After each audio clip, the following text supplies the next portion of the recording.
Okay, we going in already. We're going in already. But Okay. we'll save that. We'll save that. We'll save that. How about we go? Here we go again on 45's tweets. Yeah. I feel like Let's talk about that. let's talk about that. All right, family. Pull up, Grab a pull up, chair. grab a chair, Come grab on a in. snack. Let's have some kitchen table talk, okay? So I feel like I don't mean to No, go for okay. it. No, let's go. Let's go. Yes, I feel like I really want to speak on this because I am a Baltimorean. I am a proud Baltimorean. I was born in D.C. but raised in Central Maryland, the land of the Oreos, the land of the birds, the ravens, and I have personal experience of my city, and it is the exact opposite of what President Trump has described us to be. So, okay, what was the quote that he said? What did he tweet? Let me put on my glasses because I'm an old man. Okay, go for it. But before we get into that particular tweet, I want to give a history because I think a lot of people are missing out. Please do. Missing out on some of the details because this didn't start with President Trump. So our wonderful representative Elijah Cummings, who has been an adversary of President Trump's immigration policy and wall policy at our southern border, was on ABC's. Let me see. He was on tweets. He was on in response to ABC's This Week. I'm sorry, I have to get the details right. That's right. ABC's This Week. So Cummings had made the statement that a lot of people in his district are people of color and District 7 and are afraid of some of the domestic policies that President Trump has put into place. A lot of the people demographically are Hispanic, a lot of the people are Black, and a lot of the people are afraid of this talk with ICE and immediate deportation. So albeit a lot of the citizens there are U.S. citizens, they are afraid of profiling. A lot of them are afraid because policy is like a domino effect. Right. Once you tackle or get together undocumented immigration, people of color are looking at the situation. Okay, well then, what happens to us? What's the new task on your list? Yeah, another stop and frisk, right?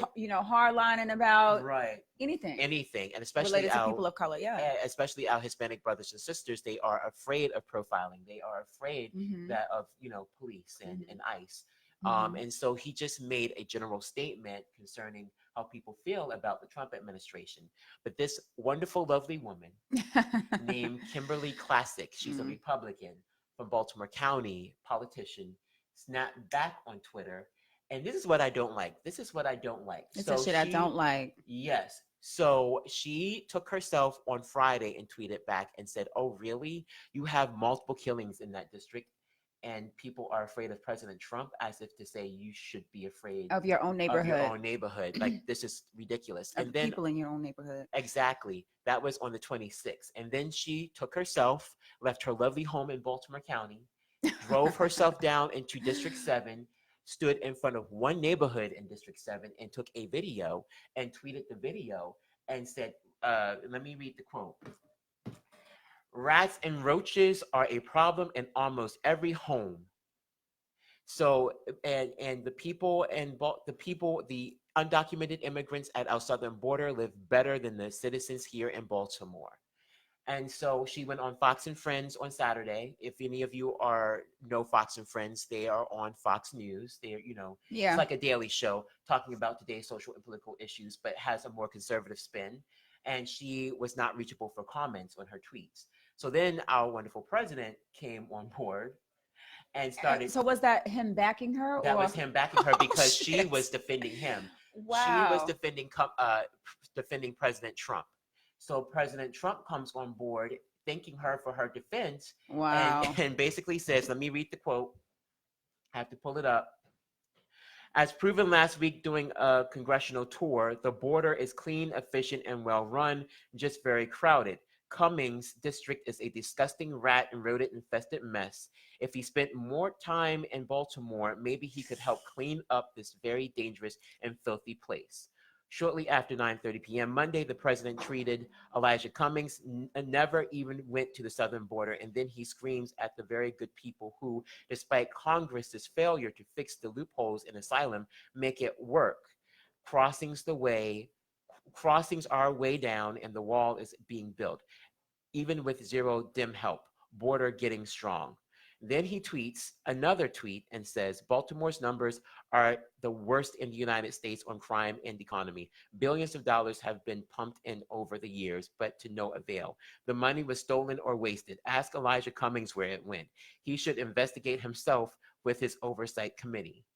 Wow. Here we go again with these Here, dumbass tweets, huh? here we go again with these tweets. Now, Okay. now, So what, first of all, I mean, I don't know if you've done I didn't really look into it. I don't really look into any tweet that he tweets. But did you look into the crime rates for Baltimore? I did look into the crime rates for Baltimore.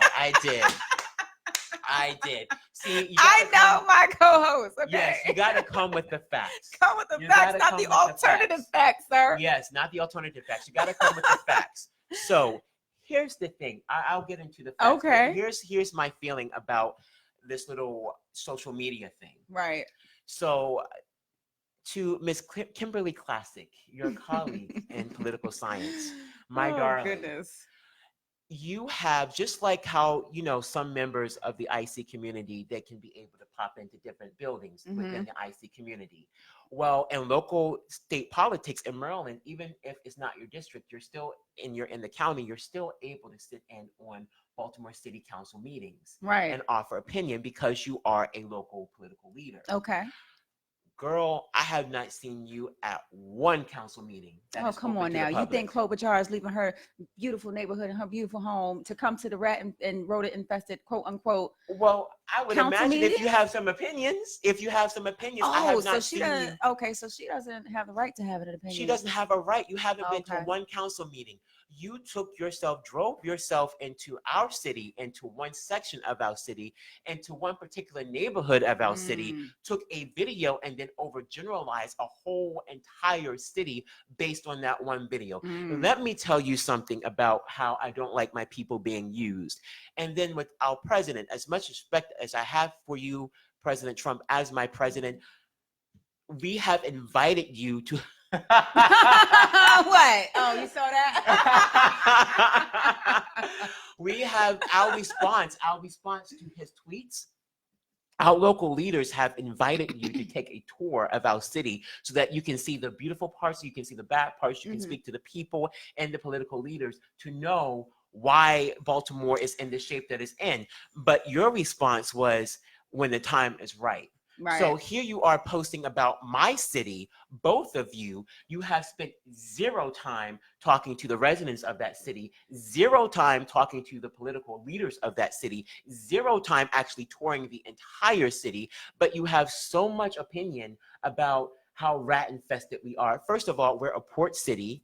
We do have rats. We're a port city. There's no port city in this entire world that does not have rodents. That's from right. Venice to New York from Venice to That's New York. Right. New York, to we know Baltimore. We got some rats. There's not, and then calling, that's offensive to us. Calling us infested and disgusting. That's offensive to us. Listen, the crime rate in Baltimore spiked 5% from 2017 into 2019. Why is that? Here is why. And this is just basic economics. And even though I study political science, I am not an economist, but even I have common sense to know this. When there is low employment and low educational advancement, there's a high crime rate. So when you have a high crime rate, the question is not the people itself. The question is what resources are available in that particular city for job employment. Now, there have been... So let's talk about that for a minute. Let's unpack that. Yeah. Because you have these politicians, we talked about this last week, about how politicians will go live and make comments about a marginalized people, continuing to ostracize and, paint the picture that it is because of them that their city, that their situation is the way that it is. Right. how would that make a person feel? With no, and what I can't stand is no solutions. With no solutions, and then it makes a person feel hopeless. It makes a person feel unheard. It makes a person feel demonized. And when you are sitting in those feelings of hopelessness, helplessness, feeling demonized, and you feel like you have no solutions that are being brought to you, no kind of resources that are being afforded to you, what do you want to do? You want to lash out, just like a caged rat would do. Right. A caged rat will lash out when it's pushed into a corner. Right. You have no other choice but to become a product of your environment. I'm not saying that's the case for everybody. What I'm saying is that this is what happens. You are exactly right, and I want to actually counter that. I want to agree with you on that. So Representative Cummings took notice, because he grew up in Baltimore, so he took notice of what was happening in the city. So he has, and let me tell you something. University of Baltimore is where I started my graduate studies for global affairs and human security. So I pass through District 7 all the time. Cummings has an office space right in the heart, because that's his district. He has two. He has one leaving out of the city on the edge of Baltimore County, and he has one in District 7. And then he has an office that speaks about an employment program office. Okay. And you want to know how I know about that? Because I had a wonderful professor named Dr. Ivan Sheehan, who we were talking about internships, and he came to me and he showed me a list. Elijah Cummings was on that list. His office was on that list, offering employment opportunities for young women and men in graduate school and in college to serve on certain issues such as building a connection between Israel and America, or entrepreneurship. Yeah. There's also job offerings for cleaning up the city. Yeah. For getting involved and as serving on his those are solutions. And so speaking directly to the people within the communities, of communities that are not as resourced. Right. I feel like it is important for us as people to, take some of the young people under our wing and mentor them and make sure that they're getting into cleaning up their city and learning about the resources that are available to them and learning a new skill and anything else that it can kind of help bring community and build on resources. That comes from a state level, and that comes from the people themselves. Right. And when WJZ 13, which is a local news station in Baltimore, did this piece, they interviewed a lot of residents in Baltimore, and a lot of people said that it was Cummings' financial support and in his entrepreneurship program that enabled them to start their own garages for cars and stores. The corner stores. Yeah. So I'm sorry, but my congressman, even though I'm not a member of District 7, I still consider him my congressman. He has been very active in providing employment opportunities for economic advancement, but he is only one man. And he can't do it on his own. The political and economic corruption that President Trump was talking about is a mere reflection of American politics. Shoot me, okay? I'm just speaking truth. I'm just speaking truth. So when politicians come up into your city and take pictures and post those pictures and videos online with a complaint, but then they're nowhere to be found when it comes to solutions. Making real change and helping these economies grow. And that's the thing that bothers me about politicians in general. It's like you come and when you're trying to get elected, you have all these great ideas, but then your ideas don't help the communities that are impoverished and need help. Why do all of our resources go to communities that have the help that they already need? They have, and then they have people within the communities that are, they're doing well for themselves, but they don't want to help the communities that are, lower income or whatever. Like in Baltimore City, if you see that there are issues here, you're gonna just laugh at them and talk about them. So there is. How is that even moral? In this country, we're battling two wars. So we're battling cultural/religious wars, right, which is affecting the 2020 election and being used as divisive. But we're also fighting a large economic wage gap a Right. wage gap, well, two, between men and women, and between between people of color color and whites. Yeah. And so this is actually was a part of the debate Right. last night. Yes. And I paid close attention. Yes. So in Baltimore City, if you go to Loyola University or North Charles, you'll see these glamorous houses, mini mansions. Okay. You don't even know that you're in the city. Then you edge over a few blocks over onto the other part of North Charles, and you'll see poverty at its worst. Okay. But let me be clear. Let me be perfectly clear. This isn't a unique Baltimore problem. Right. This is an urban problem that many cities in the United States are suffering. That's right. New Orleans in particular, post Katrina. You have people coming in, gentrifying New Orleans and building up certain neighborhoods in New Orleans. The Ninth Ward still suffers. Yeah. I have been to the Seventh Ward. I have stayed on vacation in the Seventh Ward. It's beautiful. It's rebuilt. It's marvelous. Money is coming in because people are buying up, reinventing those homes and are now leasing them out or using them as Airbnb. But a couple of blocks over at the Ninth Ward is a different, complete story because that money is very centralized. It's very privatized and is centralized to a particular community. Yeah. Don't come up into my city and be talking foolishness. Don't you dare come up into his city, okay? Exactly. Not Charm. It's Charm City, right? It's Charm Don't City. you come up Don't in come Charm up City in with Charm that City. bullshit. Because one thing about Baltimoreans, we're loyal to you if you're loyal to us. If you prove your disloyalty by the foolishness that I saw on social media this weekend, we will prove our disloyalty. We don't forgive and we don't forget. That's one thing about Baltimoreans. We don't forgive, nor do we forget. It's our survival. So you come up and don't offer solutions, but you put us on blast nationally. Right. No. This and what. But let's talk about this 45. Okay. Let's talk about the fact that you are a sitting president.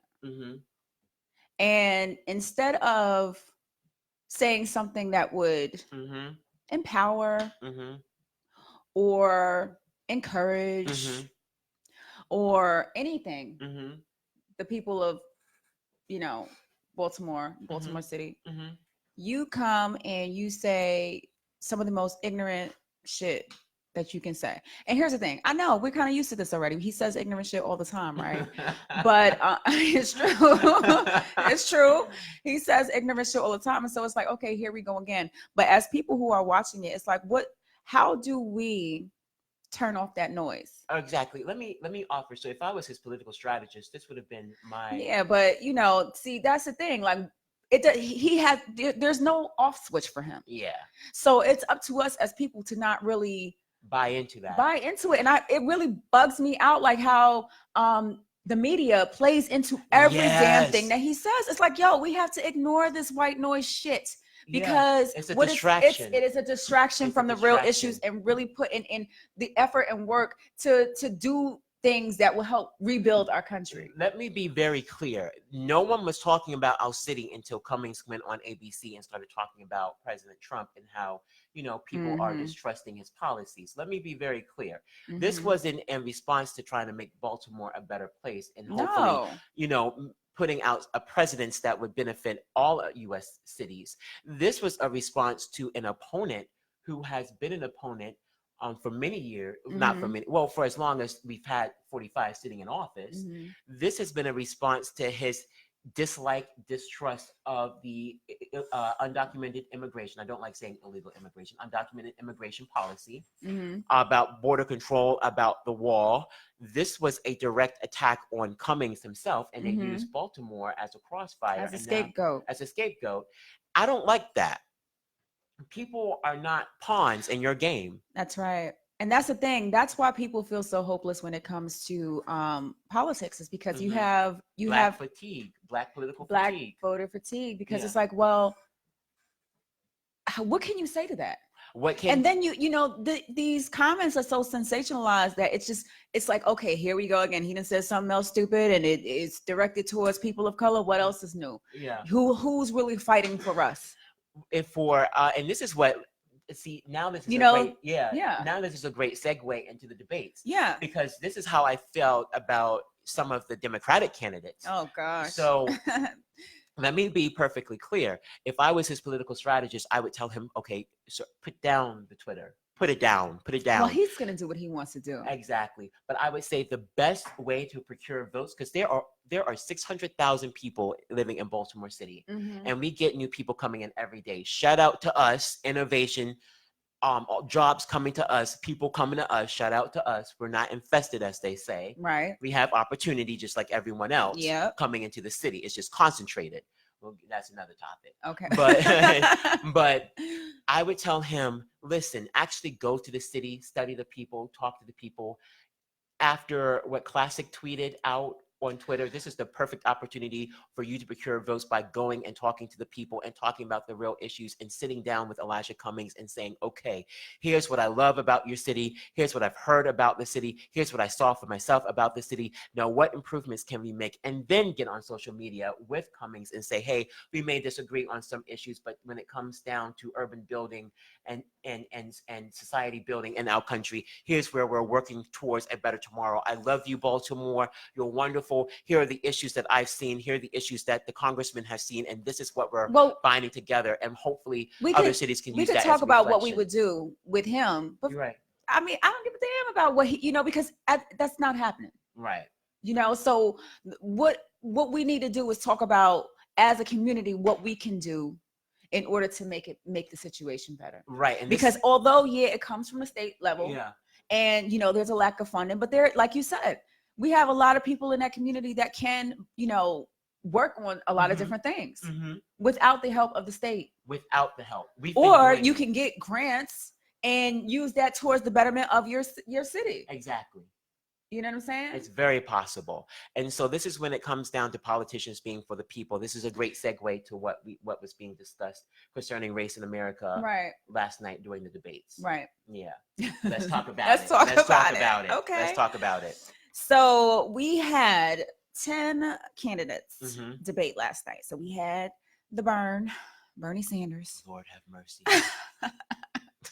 I feel like I am the only person in the world right now that is like, oh my God, I can't with this man. He is turning me red. I'm purple. Every time I hear his voice, I turn. I'm like, red. Oh my gosh. Listen, he's not my favorite, you guys. No. I'm sorry. You got Steve Bullock, Pete Buttigieg. We had John Delaney, Elizabeth Warren, Marianne Williamson. I love her. I love her too. Beto O'Rourke, Amy Klobuchar, Tim Ryan, and the Hickenlooper. Yes. So let's talk about the question that was asked. And this is a great segue from Baltimore to this. What was the question? The question was? It more so focused on racial tension in the United States and healing in this country. Right. And what we could do to create healing, what we could do to build bridges when it comes down to communities of color, to white people, to government, to policing. Basically, what is your response to the racial tensions in America? So Beto, my boy Beto, right? Beto. Excuse me, Beto. I'm sorry. Beto. I'm reading my notes. I'm an old man, y'all. He said that we should call out the president on his particular policies and recognize the hate crimes that have increased in this country. So so here's my issue with that very generalized statement. Hate crimes. Which hate crimes are we focusing on? Are we focusing on police brutality? Are we focusing on white supremacy? Are we focusing on domestic terrorism? Because that's what Elizabeth Warren called it. Right. It is domestic. Are we what hate crimes are we talking about? Because I felt like with Beto, it was a great comment. But I mean, it was a great idea, but it wasn't specific enough for me. It's same with Klobuchar. Klobuchar talked about prices, then raising the well, this was the question towards her, but it was in connection to race in America. What would your response be to people who are looking at the current president and pushing towards the current president because of the rise in the particular economy or because of the rise in the bank accounts due to his new tax policies, and they look at that over overt bigotry, or what they feel would be overt bigotry, like the tweets that happened over the weekend in Baltimore. This was her response. Economic opportunity is for everyone. We need better childcare. We need better health care. we do need to help Black people, but we need to focus on everybody. Here's my problem with overgeneral, just like Beto, this overgeneral fluff comment. Yeah, and then people buy into it like, oh, they're not for the people. First of all, these issues have never been a top priority. No. Ever. Why are we still asking for over 140 years since emancipation for you to make Black issues, hate crimes, police brutality, criminal justice reform? Mm-hmm. Why are we still asking for that shit to become a priority? It should be at the top of the line.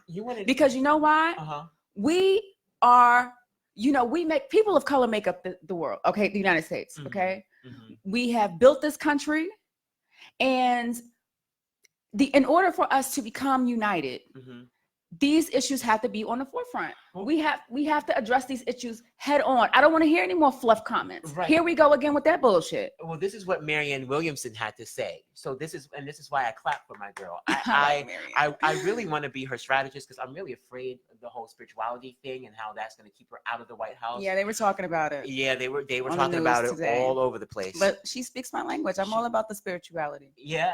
I'm about this. I'm about the moral cleansing. Yeah. It's just we need to mask tone it down a little bit. Yeah, mask it as something else. People can't relate, and you have a lot of people that are not spiritual. They're not religious. They don't understand that whole where it comes from. Yeah. So this is how her response. She basically said the same thing that you just stated, and she said, "Listen, we can stand up here and talk about what needs to be done, like general health care for everybody. That's right. First of all, how is that going to be paid for? Let's ask that question. Free health care for everybody and economic opportunity. We can sit down and talk about that. But you have voters who are persons of color in this country who will not trust us. The Black conservative was birthed out of this, who will not trust us because we keep giving fluff answers and not looking at the particular issues at hand. We're too afraid and we dance around." She said, "I'm going to give $500 billion in payout for reparations." And it's a start. As a start. And CNN Don Lemon said, "Well, what gives you the right to do that?" And she said, "Well, listen, it's for ever since emancipation 150 years ago, you have had the government promise millions of people who have worked this land for free labor, 40 acres and a mule. That is the equivalent of trillions of dollars. Anything less than 500 billion is an insult. This is a great start.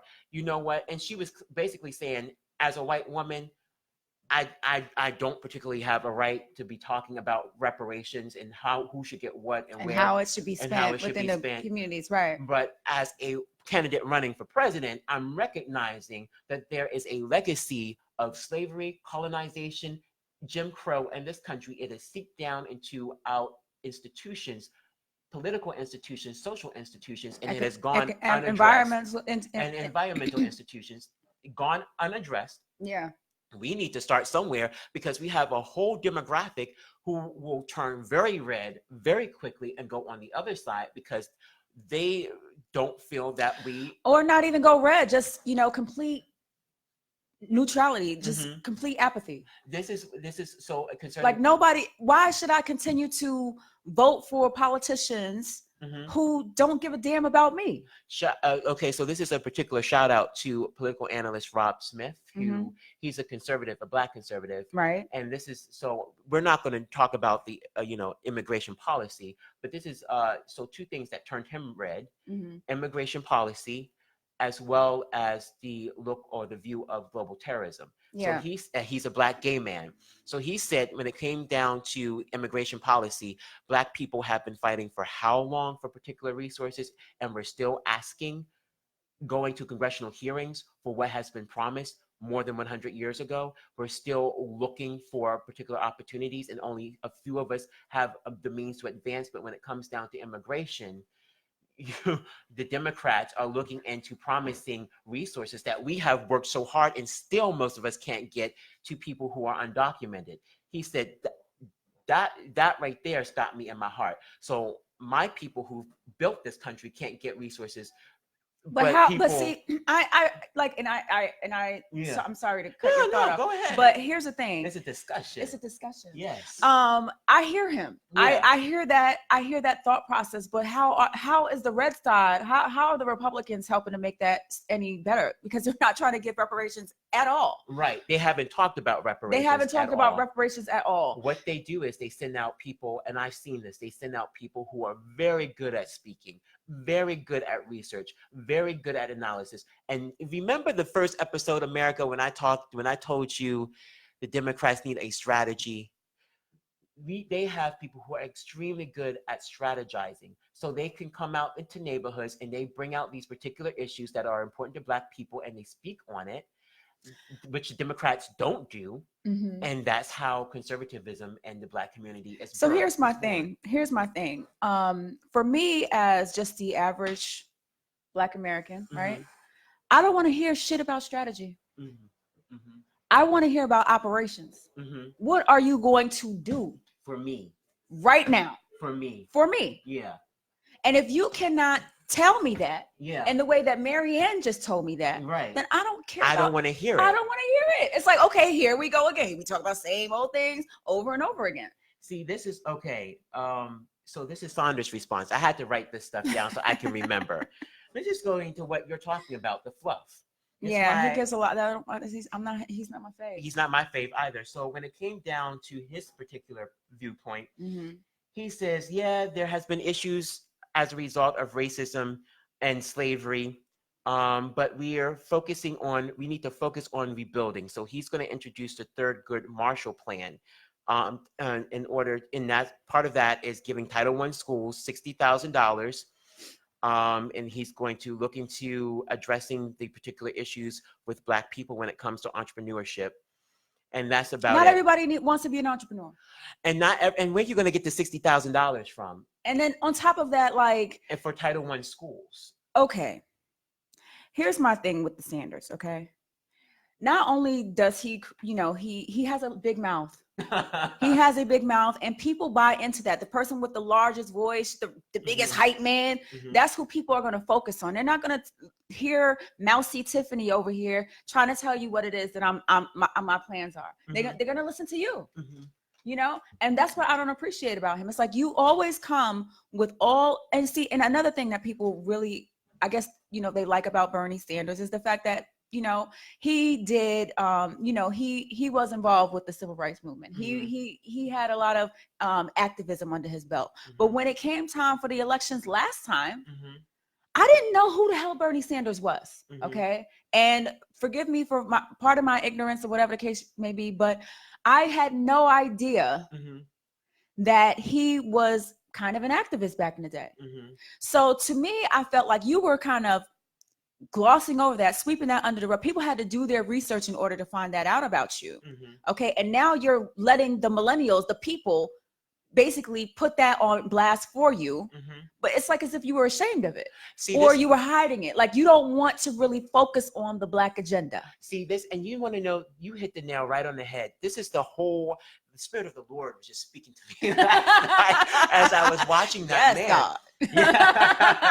As I was watching him in Klobuchar. So Bernie Sanders was a big activist in the day, but then he became a politician, and he's been since the 80s. And that was it. And that was it.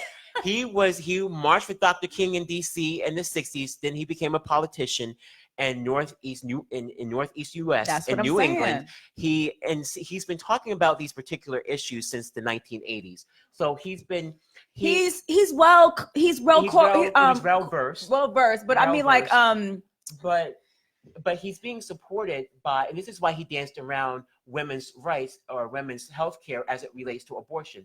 He's financially being supported, like Klobuchar, by constituents. Some of them have opposite opinions. That's why he stays in the front. That's why he stays the way that he does. He can walk around and be this socialist extremist and saying, "Oh yeah, free health care, free education," saying what people want to hear. Yeah, I mean, some people want to hear, right, and free this, but never honing into particular issues that are related to gays, Blacks, women in this country because it goes And opposite, children. and children because it may And go opposite to his undocumented. money, and Yeah. undocumented. So he stays in the middle. He plays what I call the polite card. Yeah. He plays the polite card. Yeah. I'm sick of the polite card. Yeah. I mean, and so and then on social media, he does go in, on certain issues here and there. But my thing is, like, your policies don't, when you're up there debating, I need to see what let me see the action plan. Right. I'm tired of strategizing. Right. I'm tired of having to do research about certain things. Right. Come out with it. See, this is why I appreciated both Warren and Marianne in this sense.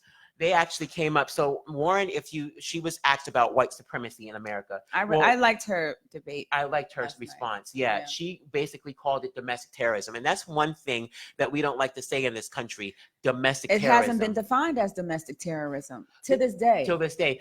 We have a particular attitude when it comes to things such as the word terrorism. For us, terrorism is global. It's radicalized within and it's Muslim. And it's radicalized in a particular religion. Okay. It's Muslim. It's not something that Americans do. Right. So we don't want to define domestic terrorism because we don't want to see it as something that exists within our borders. But when a guy walks up into a church in Charleston, South Carolina. How about the other day, the young man that went to the festival and shot up? Okay, a child died that day. Yeah. 6 years old, I think he was. Did they even come up with an automatic?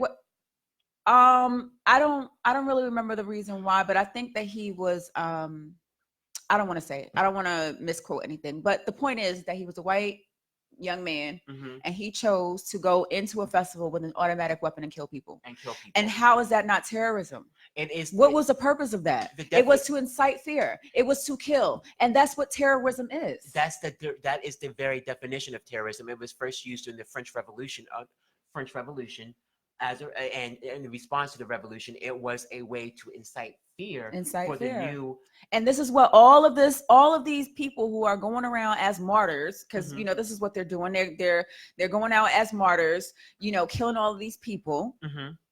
That's what the focus is to incite fear. So her response concerning that's what white supremacy is as well, to incite fear. Right. They use fear as a tactic. Right. And so what's the sad thing about it, generations who are born later, this happens subconsciously, right? This happens subconsciously because you're raised in a particular environment. So people who look, think, act like you don't realize that you're doing this, but you reflect what you're taught. Yeah, you're a product of your environment. You're a product of your environment, and that comes when these people become policymakers, that comes out in particular policies. That's right. How do you survive in a nation state that was not originally built for you? This was built on colonial institutions that did not favor women or people of color. It only included wealthy white male landowners. We have not addressed that yet. We can't rebuild and heal unless we look at those root issues, and that's what Marianne was trying to say. And this is what pisses me off when I watch the debate, and I know that people may see me as impartial. I am. Okay. I am. But when you have her on there trying to explain a thought that is deeper than the surface level bullshit that we keep hearing from these politicians, they cut her off. Why? Because because people don't understand it, but you're not giving the people the opportunity to digest what it is that she's saying. She's actually saying something meaningful. She's actually saying that it's deeper than just writing another bill. Right. You have to right the wrongs of the past. You do. That's what reparations is. And that's what she was saying about what did she call it? What kind of cleansing? Moral cleansing? Cleansing. A deep moral cleansing? Yeah, on CNN. A deep moral cleansing is putting Black social issues or issues involving Black people, women, the least that are looked upon in society. The least that are looked upon in society at the top of your agenda. And you have to make change within these with these people because we vote. We're the ones going out there voting. And I hate when people say, well, where's the money going to... Well, I know I say that a lot when it comes to... The money is coming from the same landowners that benefited from slavery, the same businesses that benefited off the backs of slavery and the civil rights movement. That's and the new slave movement now. Exactly. Underpaid workers. Exactly. The working poor. They actually exist. So exactly. I hate when people say that. If they can read on 2 episodes ago, if you remember, I talked about reparations in the 80s given to Japanese Americans whose ancestors were taken to internment camps as a response to World War II and the Japanese attack on Pearl Harbor. Yeah. And they had Japanese Americans sitting in Congress who were fighting for recognition of what happened. Mm-hmm. Money was paid to them, Mm-hmm. and the healing process started. Yeah. The same thing can happen to. I don't understand why, when it comes down to Black lives, why people ask, "Oh, where's it going to come from? Who's going to pay for it?" Well, who did it in 1980? Right. And nothing against my Japanese American brothers and sisters. I'm just making a claim that it happened before. Yeah. It can happen again. Yeah. Yeah. So I'm sorry, I kept cutting you off before you could get to the Mary Ann. No, because you were saying certain things that were in my head. Okay. We're speaking it out. So That's how we're here. Y'all feel the vibes, right? Now you know I got to play devil's advocate. Right? Okay, go for it. So when it came down to environmental justice, Mary Ann Williamson spoke about, and this is not, I know we're sounding like we're parading her name around. We're not. I'm just speaking facts of what I heard. Right. She, there are cities like Denmark, South Carolina, who they say is going to be the next Flint because of environmental issues. Right. Environmental racism. Let me talk about that for a second. Environmental racism is the disproportionate impact of environmental hazards on people of color.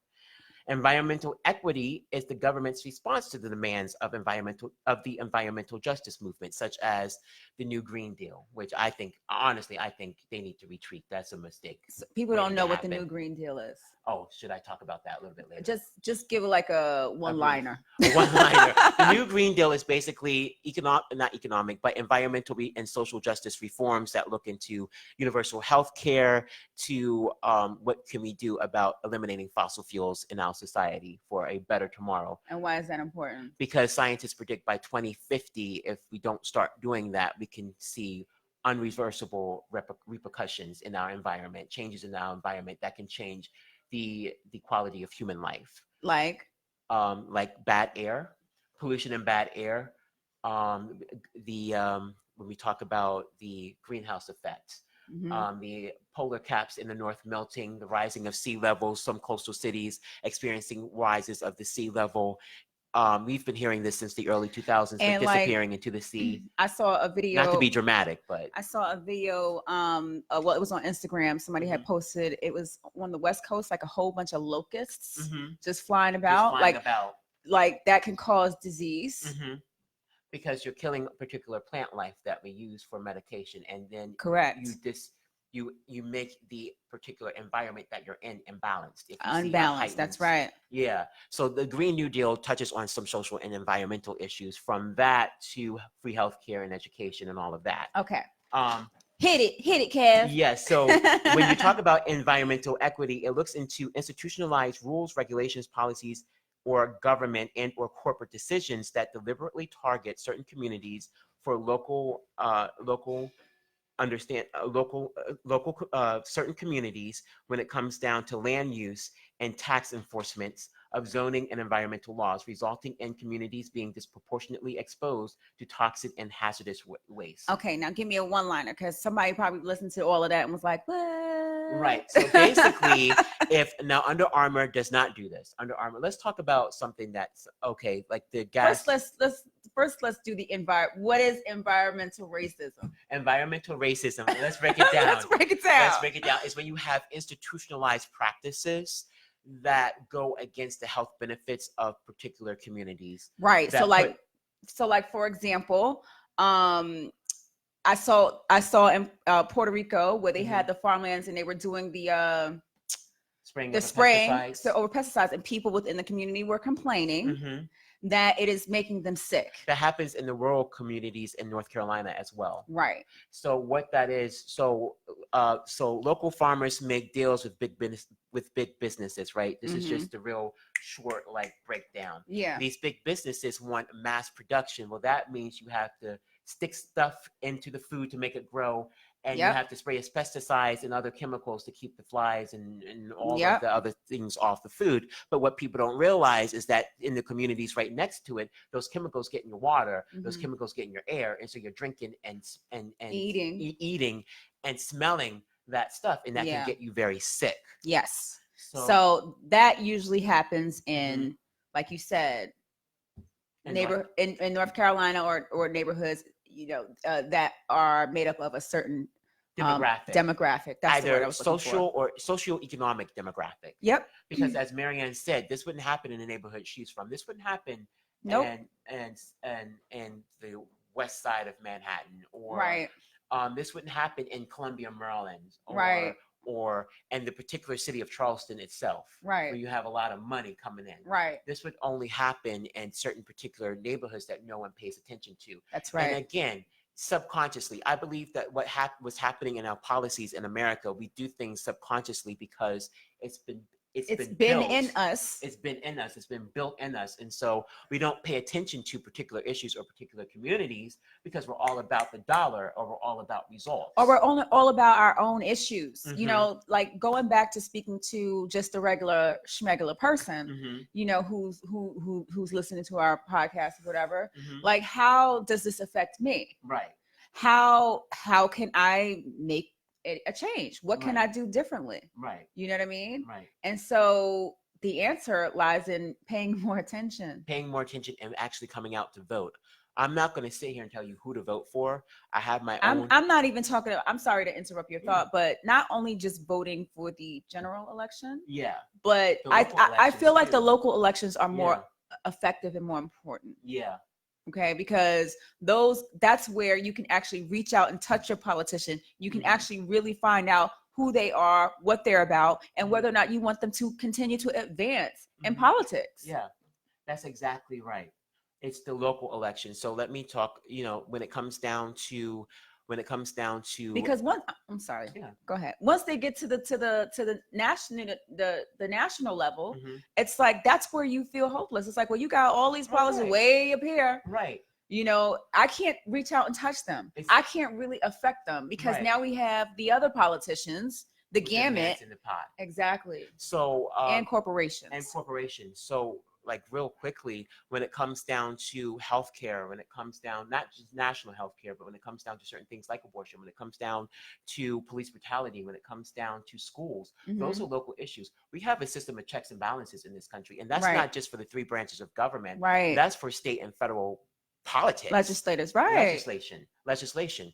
So it really behooves people to do their research and come out and vote in the local elections, participate in their local elections, get the people who really would want to make a difference. Right. And, and then if you see any kind of, because we have to apply our intuition when it comes to these, politicians. Vote by your conscience. Vote by your conscience, not by what you hear in social media and or party loyalty.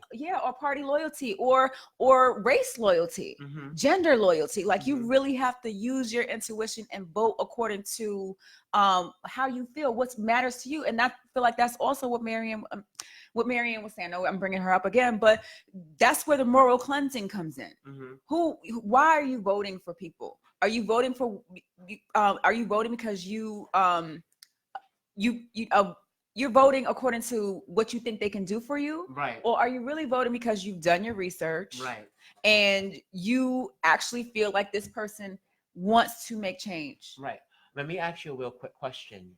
I know because we're running low on time. Yeah. Concerning when it comes down to economic advancement in these particular communities. Look at the city of Detroit. The city of Detroit, experienced a humongous loss of jobs because a lot of the factory jobs were outsourced to low wage. This is what Sanders was saying. This is the only thing I agree with that he said out of his mouth.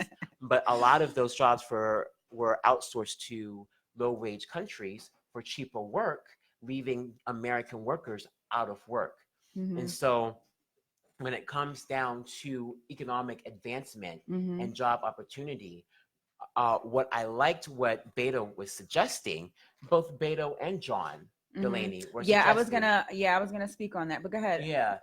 I liked what they suggested about technological advancement. I think it was Beto, really, right, that talked about putting in the White House. No, that was John Delaney. John Delaney. What he said was he wanted to create a union for manufacturing companies. Yeah. And he wanted to have a sort of like ahead of that whatever, that governmental office in the White House, because he wanted to bring manufacturing businesses back to the Midwest, or back to America, period. Exactly. And I did agree. I thought that was a good idea. Me too. Both Beto and John suggested that even when it came down to how to fix our environment, right? Saunders got on my nerves, and it was just spouting out, well, I know we have to pay attention to technology, but no, I have a plan in place. He never told her what his plan was, but they said that, when it came down to utilizing or removing fossil fuels and utilizing certain nutrients into the ground, advancing in science and technology, number one, would put jobs on the ground, and number two, would help with some of the environmental issues that we're facing. Right. So I appreciated that. Yeah, I did appreciate that. But then everything else that John Delaney was talking about, I was like, come on, John, what are you talking about, sir? Name. So, for example, when he was saying all the shouldn't, couldn't, can'ts that weren't. Yeah, you can't dream big. You can't be. I was it him that said, I am in the healthcare, profession, and you can't just cut out, healthcare. And I'm like, okay, well, what can you do? Right. I don't want to hear what you can't do. And that's another thing. I'm one of those people. Exactly. I'm not a can't kind of person. You tell me I can't, I'm like, why not? Right. Give me some what can you do? Right. Why shouldn't we do it? Right. Have you tried it? No. So how do you know? How do you know that it's not going to work? And I got to counter that because I got to play devil's advocate. I like when you play devil's advocate. So a lot of people, when they turn around and ask, okay, well, when you can't just cut off private health care. Mm-hmm. Number one, you have too many hands. We have a deregulated Congress who have a lot of hands, a lot of company hands in their pockets. In their pockets. Yeah. So you have a deregulated Congress when it comes down to business. And number two, that includes health insurance companies. And number two, people, when they get on health insurance with their private health insurance that they're paying for, or a health insurance to their companies, they're going to be reluctant to leave their particular plan to go to some universal plan, right, that they have to put money out for, that everyone has to pay in. Tell them why that is important to you in particular. Like, why is that important to you? Because you had an experience. I did have an experience. Okay, let's talk about that. So I don't mind getting personal with your family. So I had an experience where I had to go to Johns Hopkins Hospital. I had just lost my position. The contract ended with the government. Right. And so I was no longer on their insurance. Once your contract ends, the insurance ends too. But I got sick with an infection. I had to go to Johns Hopkins Hospital in Baltimore. I did not have insurance, but because it's Johns Hopkins, they didn't turn me away. I ended up getting a $3,000 hospital bill because I didn't have particular insurance. Now, I tried earlier to get on Obamacare, but the Affordable Care Plan months ago. But because it was based on household income, they looked at how much my mother was bringing in. They looked at how much I brought in the past, didn't realize that I was unemployed and I couldn't afford that deductible. So I stayed off the plan. And I was just searching for, health care. And then I got sick. And then now I have a $3,000. Now I'm employed, y'all. Don't feel bad for me. I'm employed. He's gainfully employed. I'm gainfully employed with insurance, but now I have a $3,000 bill in my hand. Okay, so I just want to wrap this up, but just to bringing it all to close, Marianne Williamson was saying that we need to deal with corporate, corporations in the pockets of these politicians who actually affect change in regards to healthcare. Right. And so how much I can pay, how much I can't pay. And that's why, it's partly a big issue. You can't say, okay, universal healthcare for all, or you can't say, we need to cut out whatever. Right. And you're not separate from whatever it is that The hands are still in your pocket. The hands are. Thank you. The hands are still in your pocket. This is why he's my co-host. Yeah. He completes my sentences. He understands. No, but for real. So there's that. But we are, we're coming to the close of the Motive Zone. America. Thank you all for tuning in. But we are going to talk next week some more about basically local resources to include government assistance and what's good about it, what's bad about it, what can work for you, what can't, and we're gonna talk about healthcare a little bit more. Yeah. A little bit more about my story. A little bit more about your story and why it's so important. Right, and what you can do to help save yourself. Yeah. Well, thank you for tuning in. Make sure you check us out next week, 6 o'clock, and that's We love you. We love you. Peace.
Right? We talk about Kith often. We haven't talked about Kith in a couple weeks, but Kith is dope as fuck. We were just talking about what Kith is because you weren't really hip to Kith. Where we at, man? It's like, you put me where you want to put me. You know what I'm saying? I'm going to rock regardless. You know what I'm saying? Well, I know they're going to rock. We all got classes. So you can't go wrong. Yeah. It wasn't like the go-go is now. You know what I'm saying? But yeah, we were, still fresh out of the street. And teenagers. Right. So the go-go thing, we had heard. But we didn't know about rap until rap was the life. Until she did. Exactly. You know what I'm saying? I didn't hear go-go. I did not hear go-go until we came down here and played at the Howard Theater and heard Rare Acts. That's the first time I ever heard go-go. I didn't know anything about rap until I heard Sugar Hill. Rap is the life.